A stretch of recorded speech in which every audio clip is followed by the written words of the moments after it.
Yeah. Still can't read. Let's start the video. Hey guys, Chocolate Thunder 351 here. I'm back. Sorry it's been kind of a while.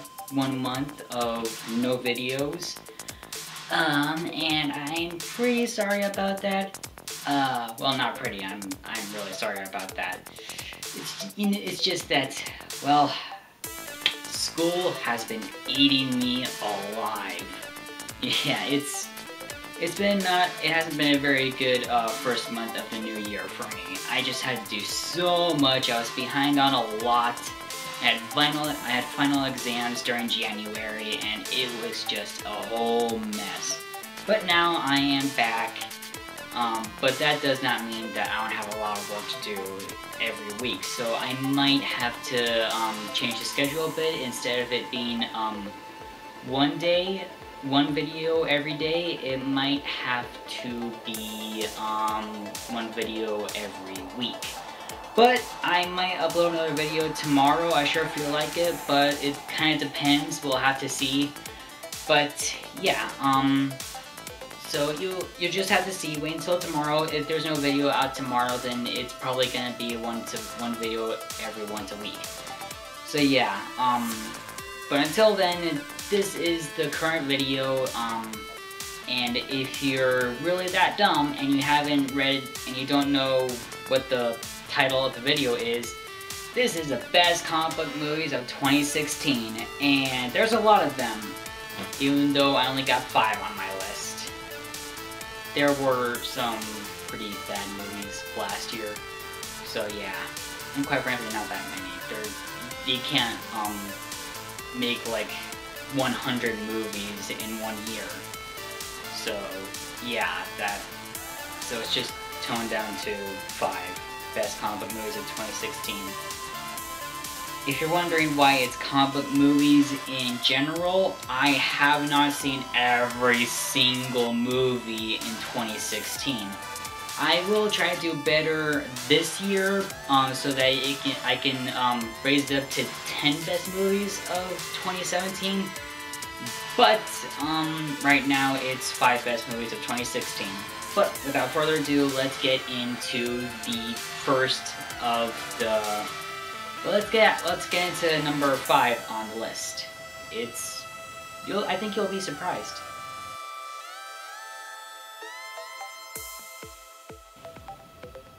Number 5 on this list is Suicide Squad.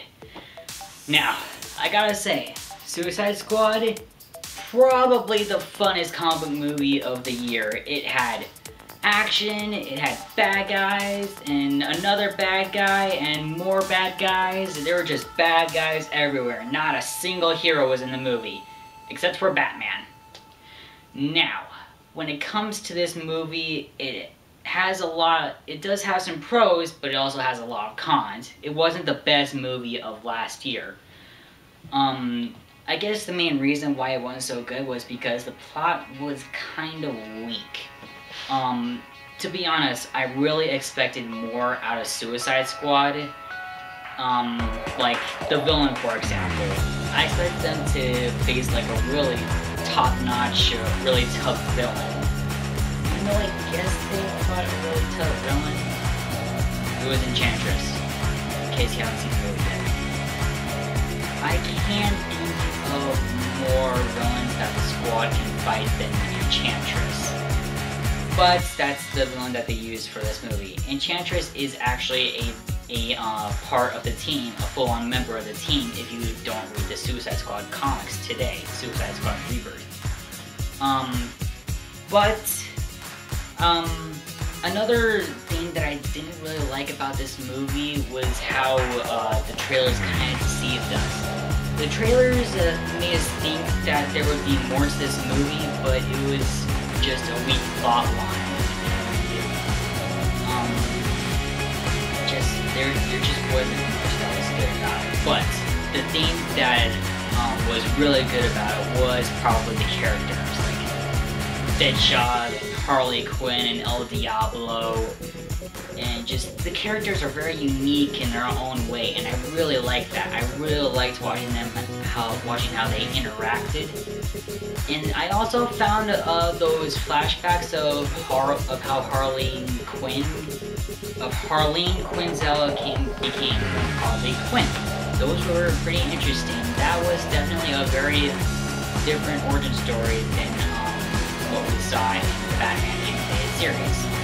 But yeah, that is Suicide Squad, number 5 on this list for quite a few reasons, but it was definitely a very fun comic book movie to watch. If you love hardcore action, then this is your to-go movie. If you expect more out of a movie, then Suicide Squad is your movie. But let's get into the next contender on this list. Alright, on the number 4 spot of this list is X-Men Apocalypse. Now, I did enjoy watching this movie. It had some pretty solid action scenes. I mean, as far as the Quicksilver scene went, I really liked the choice of music they had with Sweet Dreams. Don't get me wrong, the Quicksilver scene in Days of Future Past was pretty awesome. But I found Sweet Dreams to be more catchy than the song they used in Days of Future Past. I know that the song they used in Days of Future Past was more relevant to the situation of the movie, but Sweet Dreams was just way more catchy. I do actually really like that song. So yeah, I also really like the casting choices for the younger X-Men, like Cyclops and Jean Grey and Nightcrawler. All of them. I really like the casting choices for those guys. But the thing that let me down about this movie was, well, it was pretty much, I don't know. I guess it was more of a appearance versus reality type of situation.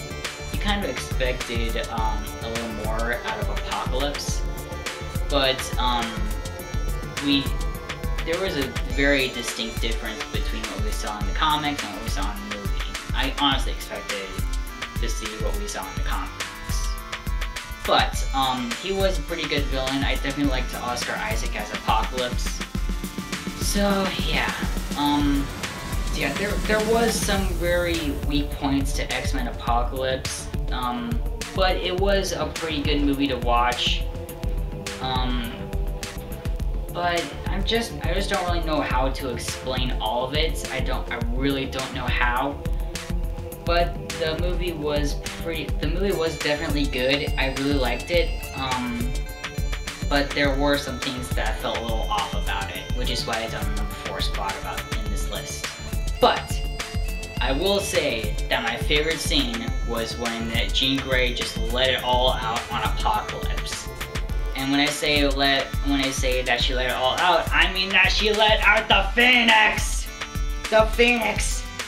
In the X-Men movies. Finally!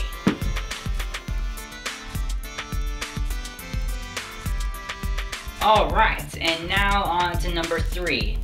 Now, the most recent chapter in the Marvel Cinematic Universe, Doctor Strange. Now, I gotta say, this movie was fantastic.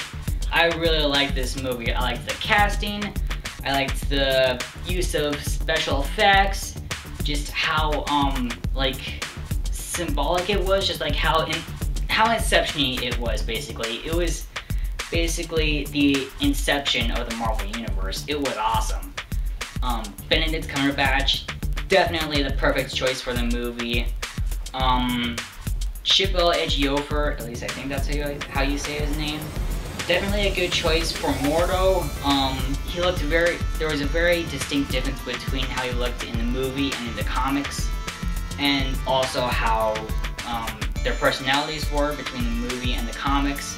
But I can see why they changed it up a little bit. I mean, the Marvel Cinematic Universe definitely has a lot of differences between the MCU. There's a lot of differences between the MCU and the comics is what I'm trying to say. So, yeah, and Benedict Wong, he did a really good job at playing, well, Wong. yeah, Benedict Wong, and he played Wong. Oh, and Benedict Cumberbatch. I also really kind of liked Tilda Swinton as the Ancient One in this movie, but a little thing that was a letdown was how much it felt like Tilda Swinton than the Ancient One. Like, it didn't really feel like the Ancient One didn't really feel, she felt more like Tilda Swinton than the Ancient One. It didn't really feel like it was her own character, it was just Tilda Swinton. It wasn't like Chronicles of Narnia, where instead it felt like, it wasn't like the Chronicles of Narnia, where instead it felt like, what was her name? Was it the witch, the ice witch, the snow witch, the snow queen? I can't remember, I haven't seen that movie in a million years.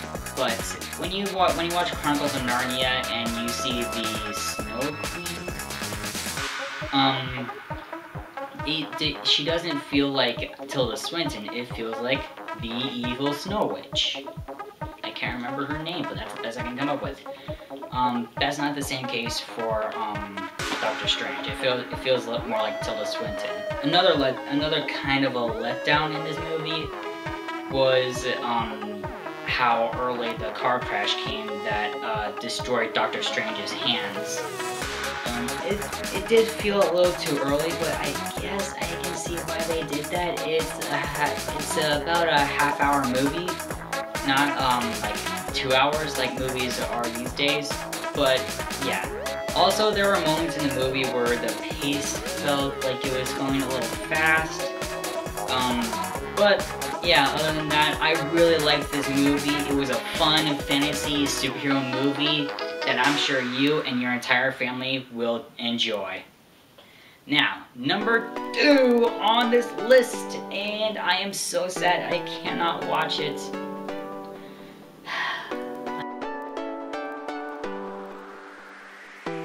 Now, a movie that I am incredibly bummed out about because I cannot see it, Deadpool.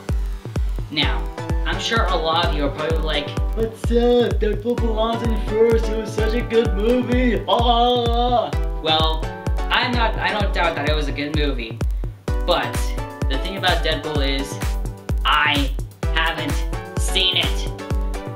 My parents won't let me watch it. I'm 15 years old. That's why, and it's a super rated R movie. That's why I can't watch it. We have it on Blu-ray, and it's on the shelf downstairs. We're currently upstairs in my room. That explains all this, but they won't let me watch it until I'm like an adult, and I'm not an adult. I'm a teenager. So I'm sorry, but I can't put a movie in first place if I haven't even seen it yet. So I'm sorry, but Deadpool is in second place. Okay, my breath is going out because of this video. I'm running out of so much breath and talking a lot. But we're almost done. Almost done. Okay, so I did actually see, I don't know, 8 minutes of screen time of Deadpool. I basically saw the whole scene where he was looking for Ajax, where he was interrogating a bunch of people when looking for Ajax. Yeah. You're gonna die by a theme that they use in ice skating rinks.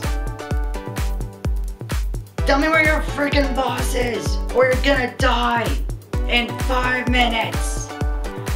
That's the only line I know from that movie, but there are probably a lot of quotes from that movie.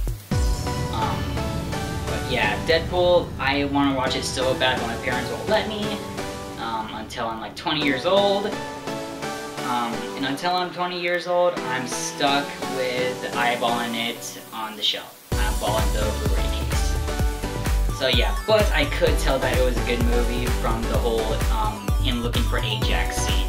Ryan Reynolds, I gotta tell you, I didn't even need to watch the movie to know that he was perfect for Deadpool. I watched pretty much every single promotional video of his, like the Australia Day video. That made me laugh. And also the video Ryan Reynolds posted where he goes to the kids that are dressed up as the X-Men on Halloween. That was a good video. But yeah, Deadpool, it's stuck at number 2 on this list. I haven't seen it yet, so I can't make it number 1, but I think you will be very pleased with the movie that I have made as the number 1 spot on this list. There you go. On number 1 place in this movie is Captain America: Civil War. In fact, I haven't read it yet, but I have the fullest intentions to. I got it on Christmas, so yeah. But the theme, now, Captain America: Civil War definitely has a lot of good moments in it. The action was solid. Not even solid, it was fantastic. And the whole story of the movie was done really well. The casting was perfect. I loved everyone. And probably my favorite parts about the movie itself were 2 fantastic reasons. Their names are Black Panther and Spider-Man. Black Panther, his whole just royal warrior demeanor was, it fit him so well. And Spider-Man's, young, fun side, youth thing, I don't know how to say it, but I just loved Spider-Man so much in that movie. I am a really hardcore Spider-Man fan. I mean, come on. How else do you explain this? But yeah, just Civil War, and I really loved how much tension was in the movie, like at near the end with the Iron Man, Winter Soldier, and Captain America fight scene. That was freaking amazing. And the airport battle, which was fantastic. I loved Giant Man. It was so awesome. Give me back my roadie. You know, we just caught with the what the heck, War Machine. Yeah, it was so good. I loved the movie so much. I don't know very many cons in the movie. I can't think of any because it was such a good movie. One con that I can think of is that it felt like it took too long for them to Iron Man up Tony Stark. Like, it wasn't until, I don't know, the 1 hour point where the airport battle is beginning, where Captain America and Iron Man having their conversation. We didn't get to see his new armor until then. I can see why they did that. It was to build up more excitement, I guess. But yeah, it felt too long. Bringing in Iron Man himself felt a little too long. But other than that, the movie was fantastic. I loved it so much. And there are just so many reasons why it is number 1 on this list. And that's gonna wrap it up for this video. I hope you guys enjoyed it. If you did, leave a like, comment, and subscribe. I want to thank the person who gave me 22 subscribers. That is awesome. I also finally changed the channel art for my video. It's pretty cool. Go to my channel, check out my channel art. I think it's pretty good. Also, here's the script, but I can't read it because I can't read. So suck it. Missed the camera. Oh well. I'm kidding. I can read, but for comedy's sake, I'm just saying that I can't read. But I'm gonna stop rambling and end this video. Like I said, please like, comment, and subscribe if you enjoyed this video. Now, as I said before, I got a lot of schoolwork to do, so I will catch you all later. See ya.